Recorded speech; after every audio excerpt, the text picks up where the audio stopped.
In this video, I'm going to update you on how my stored veg have done from my growing season last year. And I'm going to share with you what I've learned and also share with you an absolute disaster I had last year with some of my food I was storing and what I did about it.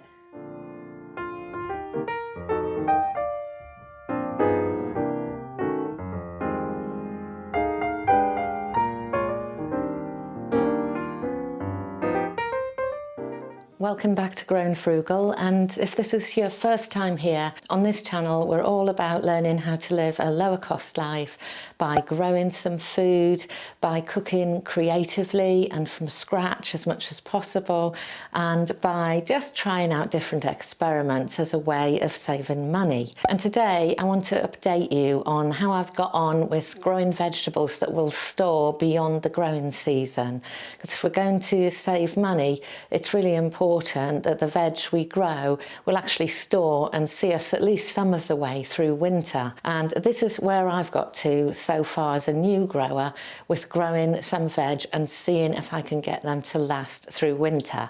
So let's go through the ones that I've managed to store, and let's also go through the mistakes I've made and then a disaster that really ruined some of my efforts this year, and I can only now really bring myself to talk about it. So let's do it. Let me go through where I'm up to here. It's January the 31st, 2020, and these are the veg that are still stored fresh and ready to eat out of last year's crop.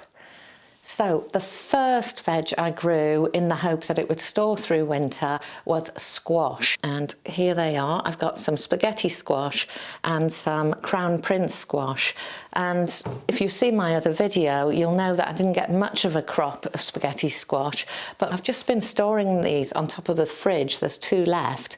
Hopefully you can hear the knock.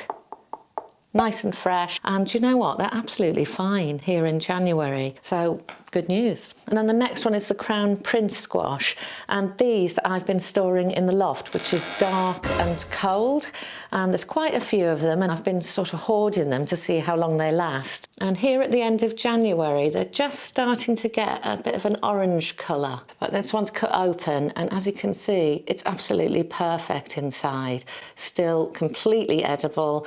I won't be wasting any. I'm going to get on and eat these now that I know they store really well. Absolutely love these squash. So this one I will definitely be growing again, and really confident that it stores well. So fantastic result on the crown prince squash, and the best kind of storage this, because it's just a matter of putting them on a shelf, no work. So the second crop I wanted to talk to you about was leeks.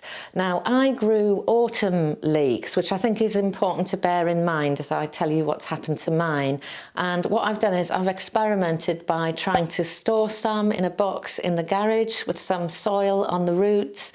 I left some in the ground and they're still there now. And then I dried some using a dehydrator. And what I found is that storing the leeks in the garage for me just didn't work very well at all. I left some soil around the roots. Maybe it was too much, I'm not sure. I'll probably experiment again next year with this. But the leeks, they lasted a few weeks, but as soon as about a month had gone, they were really starting to go soft, so I needed to use them up quickly. The ones in the ground have been absolutely fine until now, here at the end of Jan, and now they're really starting to get rust, and they're looking like I need to get them picked and cooked up. So they have sat quite well in the beds, but the most successful for the long-term storage has been this dehydration process. Easy to do. I've packed them into kilner jars and then also kept them in a cool, dark place up in the loft in my case. And they're absolutely brilliant. I can just add them into soups. I'm going to have a stew this afternoon and I will just get a handful out and put them in there. Now, one mistake I made was that for the dehydrated leeks, I should have paid more attention to how much one whole leek ends up being as a dehydrated leek because they shrink. So I'm not entirely sure on portion sizes, which is fine when we're just adding a few to a stew. But if I was making a soup, I'd have to experiment a bit. So next year, when I'm dehydrating leeks, I'm going to pay attention and maybe put 1 leek per layer or 2 leeks per layer of the dehydrator, and then see how much I get, whether it's a cup or half a cup, just so when I'm making recipes, I'm a bit more confident about how much leek I'm putting in there. But a very, very successful way of storing the leeks. I've got plenty left in the loft. They're dry, they're in these kilner jars, super easy to access and use, and really beautiful. They just rehydrate. You wouldn't even know any different. So the third crop I wanted to talk to you about was garlic, and I've got some here in my little garlic and ginger jar. This is my last garlic, homegrown garlic, and it's starting to sprout. And I grew hard-necked garlic, and I understand that they don't store as long as soft-neck. So this year I'm hoping that I'm growing a mix of the two, so I can start to get to know my garlic more and know which ones store the best. So what I did with these to store them was to put them in a little net bag, and again I hung them in the loft where it was dark and cool, and they've been absolutely fine until right now here at the end of January. As it happens, this is my last one anyway, so that's worked out fine. So garlic, good crop to grow, stores well. Again, didn't need to do anything with it, just keep it cool, dry in a little net from an old onion bag that I reused, hanging up in the loft, all very, very easy to store. So my next crop I wanted to show you was peas and beans. And with these, I grew mange tout and sugar snap peas and beans this year, and I lost both crops quite early because I had to go away, and when I got back they just dehydrated. But I had already stored and saved some of these precious things, and they've done really well. Now the best ones are where I vacuum packed them. So I've used a food saver here to vacuum pack. These are the mange tout, and as you can see there's very little freezer burn. They're still doing really well here at the end of January. And then for the beans, I've got some of these in a vacuum pack. And again, these in the jar, they've got a little bit more freezer burn, a few more ice crystals on them. However, when I'm cooking them, they're still really good, these. And this was the Cherokee Trail of Tears beans that I grew last year. Climbing beans, absolutely beautiful. But the mistake I made with these beans is that I live in this windy coastal area, and in a coastal garden growing these tall beans was just too ambitious. And so what happened was that I'd had quite a lot and I had managed to freeze a lot, but the wind took down the climbing beans and they were absolutely mangled.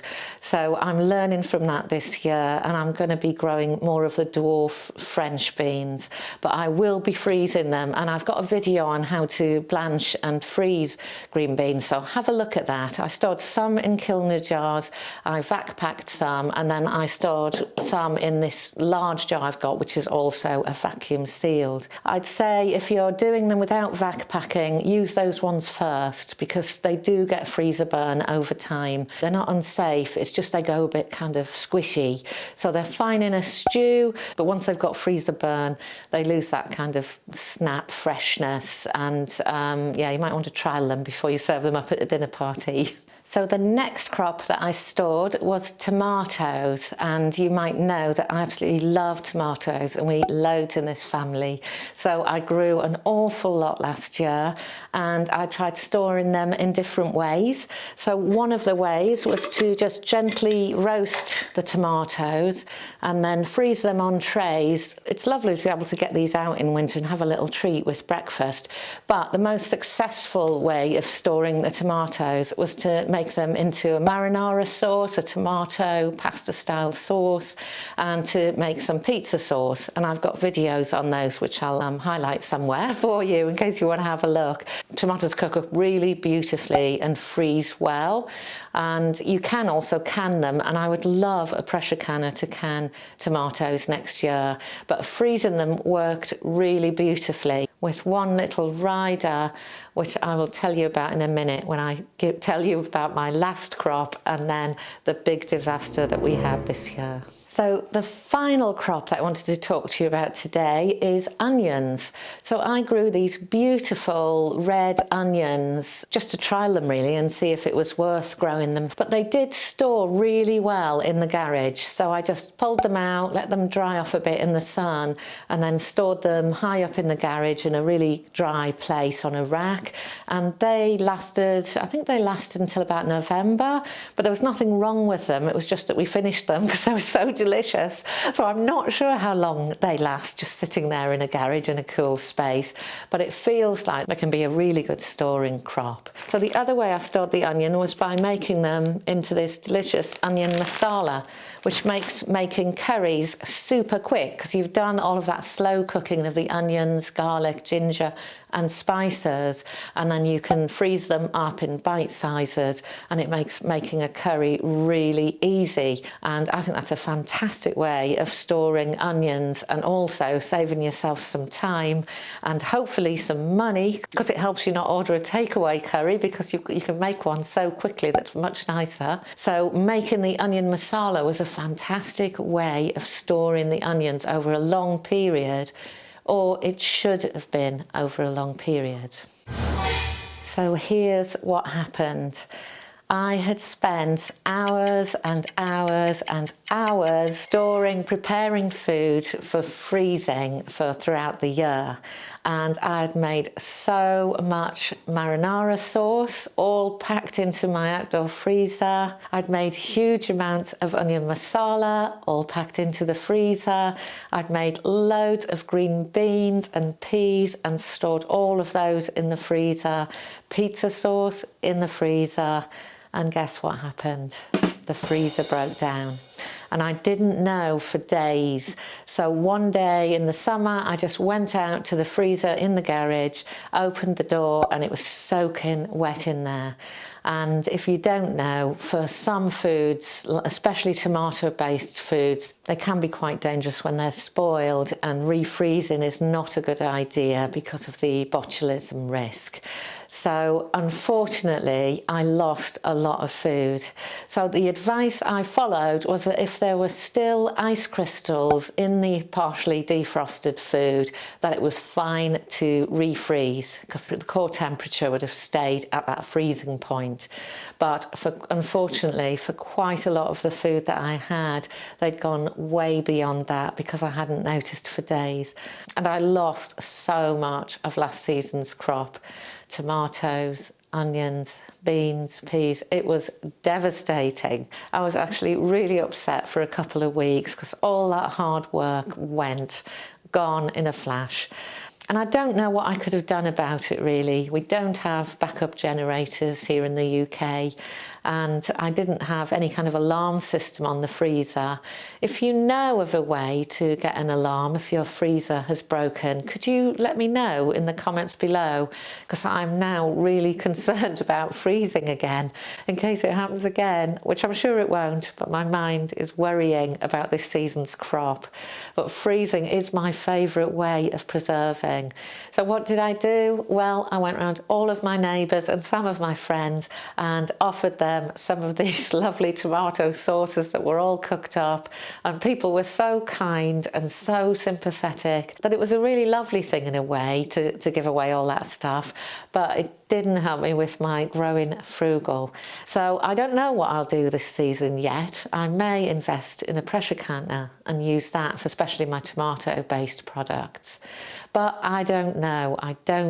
What should I do? So all I can say now, with quite a few months to have got used to the idea, is that disasters happen and us gardeners have to just roll with the punches, and I've learned what I can from the experience. It does make me very aware that some of the storing methods are more stable than others. So simply storing your squash where they don't need anything doing to them at all, they just need to be in a cool place, has got a lot less risk than all of the foods that we might spend hours cooking up and then there's a disaster. So that was the disaster I had bad last year, but I've picked myself up and I'll be going for it all again this year, seeing what I learn, rolling with the punches, managing the disasters, and off we go again.